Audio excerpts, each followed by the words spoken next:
അല്ല, ഇവിടെ ഇപ്പോൾ നിങ്ങൾ MLA ഓഫീസ് കണ്ടിട്ടുണ്ടാവും. അപ്പോൾ കഴിഞ്ഞ 7 വർഷമായിട്ട് ഇവിടെയാണ് പ്രവർത്തിക്കുന്നത്. ഇവിടെ തന്നെയാണ് കൗൺസിലർമാരുടെ ഓഫീസുള്ളത്. ഈ കൗൺസിലറുടെ ഓഫീസ് നേരത്തെ LDFന്റെ കൗൺസിലറായിരുന്ന ശ്രീമതി ബിന്ദു 5 വർഷം ഉപയോഗിച്ചതാണ്.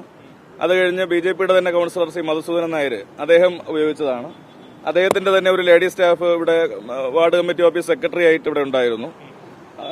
ആ സമയത്തെല്ലാം ഇത് സുഗമമായി നടക്കുകയാണ്. അപ്പോൾ ഇപ്പം മാത്രം എന്താണ് ഇത് ഒഴിഞ്ഞു കൊടുക്കണമെന്ന് പറയുന്നതിന്റെ ഒരു സാങ്കത്യം? അപ്പോൾ ഇവിടെ നൂറുകണക്കിന് ആളുകൾ ദിനംപ്രതി വന്നു പോകുന്ന, ജനങ്ങൾക്ക് വരാനും പോകാനും പറ്റിയ സൗകര്യമുള്ള ഒരു സ്ഥലമാണ്. ഇവിടെ ഒരു കൗൺസിലർ ഓഫീസ് പ്രവർത്തിക്കാനുള്ള എല്ലാ സാഹചര്യവും ഇവിടെ ഒരുക്കിയിട്ടുണ്ട്. 2 ഗേറ്റുകളുണ്ട്, എല്ലാ സംവിധാനവുമുണ്ട്. ഇവിടെ ഒരു കൗൺസിലറായി ജയിച്ച ഒരാൾ എനിക്ക് ഈ സൗകര്യം പോരാ എന്ന് പറഞ്ഞ് MLAയോട് മാറാൻ പറഞ്ഞാൽ അത് മര്യാദകേടല്ലേ, ശുദ്ധ മര്യാദകേടല്ലേ അവർ കാണിക്കുന്നത്? അപ്പോൾ അത് അങ്ങനെ ഒരു തിട്ടൂരം അനുവദിച്ചു കൊടുക്കാൻ ഞങ്ങൾ തയ്യാറല്ല. ഇനി നിയമപരമായിട്ടുള്ള എല്ലാ പോരാട്ടവും ഞങ്ങൾ നടത്തും. ഈ ഓഫീസ് ഞങ്ങൾക്ക് മാർച്ച് മാസം 31-ാം തീയതി വരെ നിയമപരമായിട്ടുള്ള കാലാവധിയുണ്ട്. ആ കാലാവധി കഴിഞ്ഞും പുതുക്കുന്നതിന് ഞങ്ങൾ കോർപ്പറേഷനോട് ആവശ്യപ്പെട്ടിട്ടുണ്ട്. കോർപ്പറേഷൻ ഒഴിപ്പിക്കാനാണ് ഭാവമെങ്കിൽ ഞങ്ങളതിനെ നിയമപരമായും രാഷ്ട്രീയമായും നേരിടും.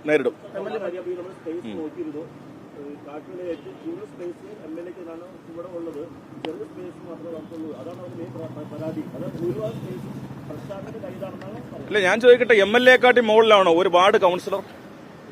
ഇങ്ങനെയുള്ള സില്ലി ചോദ്യങ്ങൾക്ക് അവസരം കൊടുക്കരുതെന്നുള്ളതാണ് എനിക്ക് അവരോട് പറയാനുള്ളത്. കാരണം ഒരു നിയോജക മണ്ഡലം, ഈ തിരുവനന്തപുരം നഗരസഭയിലെ 26 കോർപ്പറേഷൻ വാർഡുകളെ പ്രതിദാനം ചെയ്യുന്ന നിയമസഭാ പ്രതിനിധിയാണ് MLA.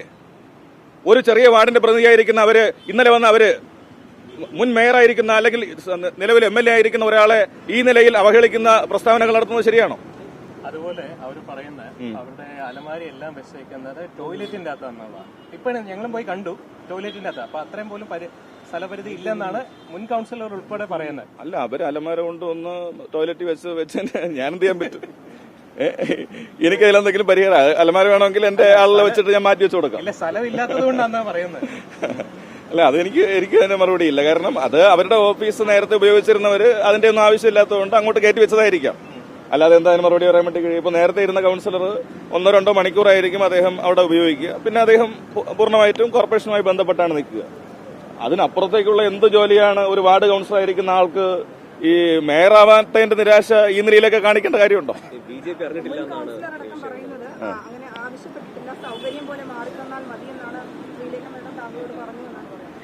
അല്ല, അങ്ങനെയല്ല പറഞ്ഞത്. അതിന്റെ കോൾ റെക്കോർഡിംഗ് കാര്യങ്ങളൊക്കെ നമ്മളിലുണ്ടല്ലോ. അത് അതിന്റെ കാര്യം പറയേണ്ട കാര്യമില്ല. ആവശ്യപ്പെട്ടത് അവർക്ക് ഈ പറഞ്ഞത് തന്നെയാണ്. അസൗകര്യമുണ്ട്, അവർക്ക് ഓഫീസ് ചെറുതാണ്, അത് പോരാ, കുറച്ചുകൂടി സൗകര്യമുള്ള ഒരു സ്ഥലത്തേക്ക് മാറണം. അതുകൊണ്ട് MLA അവിടെ നിന്ന് മാറണം. മേയർ ആയിരുന്നെങ്കിൽ എനിക്ക് കോർപ്പറേഷൻ ഓഫീസ് ഉപയോഗിക്കാമായിരുന്നു. ഞാൻ നേരത്തെ ഇത് പറഞ്ഞില്ല. മേയർ ആയിരുന്നെങ്കിൽ നേരത്തെ കോർപ്പറേഷൻ ഓഫീസ് ഉപയോഗിക്കാമായിരുന്നു. ഇപ്പൊ അതല്ലല്ലോ സ്ഥിതി എന്ന് പറയുന്നൊരു സ്ഥിതി വന്നു. അപ്പോൾ ഇത് ശരിയല്ല. നമ്മളിപ്പോ ജനാധിപത്യപരമായി പ്രവർത്തിക്കുന്ന ഒരു സംവിധാനമാണ്.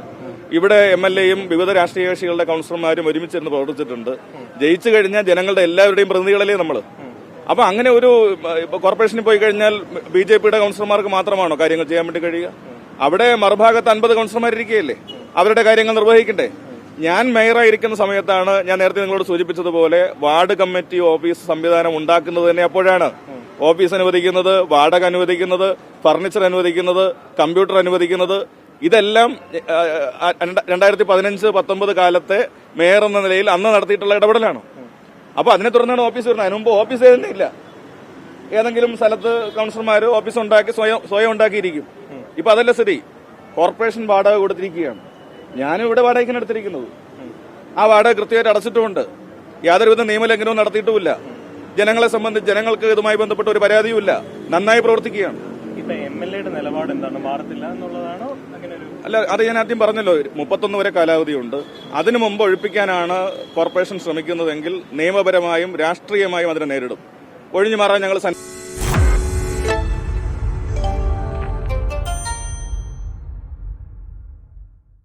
ലോകത്തെവിടെയായാലും ഏത് സമയത്തും 24 വാർത്തകളും ഓഗ്മെന്റഡ് റിയാലിറ്റി പാക്കേജുകളും എക്സ്പ്ലെയിനറുകളും വിശദമായി കാണാൻ ഞങ്ങളുടെ YouTube ചാനൽ നിങ്ങൾക്ക് സബ്സ്ക്രൈബ് ചെയ്യാം.